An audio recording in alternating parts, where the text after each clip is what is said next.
மின்னலை பிடித்து மின்னலை பிடித்து மேகத்தில் துடைத்து பெண் என்று படைத்து வீதியில் விட்டு விட்டான்.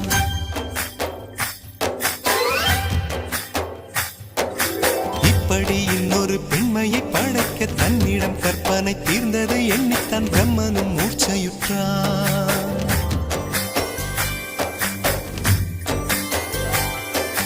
மின்னலை பிடித்து மேகத்தில் துடைத்து பெண் என்று படைத்து வீதியில் விட்டு விட்டார்.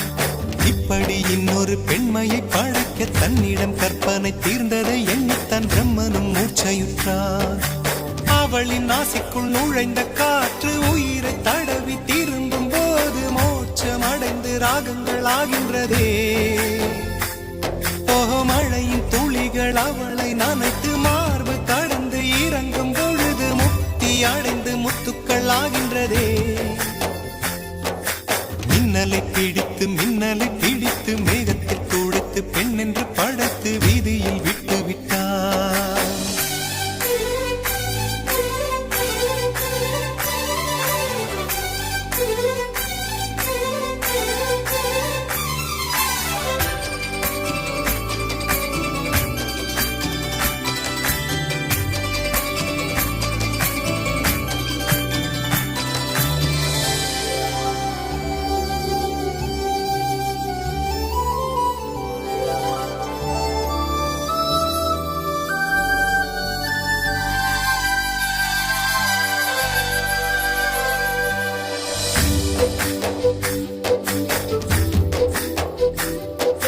நிலவின் ஒளியை பிடித்து பாலில் நனைத்து கன்னங்கள் செய்து விட்டார்.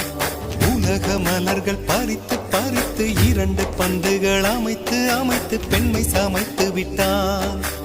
அழகு என்பது ஆண்பாலா பெண்பாலா என்பதில் எனக்கு சந்தேகம் தீர்ந்தது. அழகு என்பது நிச்சயம் பெண்பாலடா.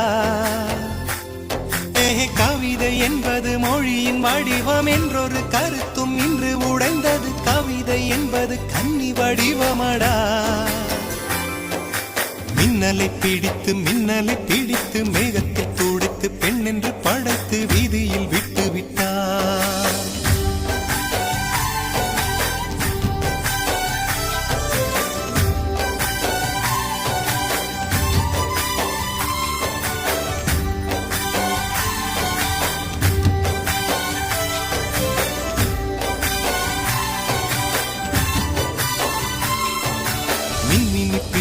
மின்மினி பிடித்து கண்களில் பதித்து கண்மணி கண் பறித்தாள்.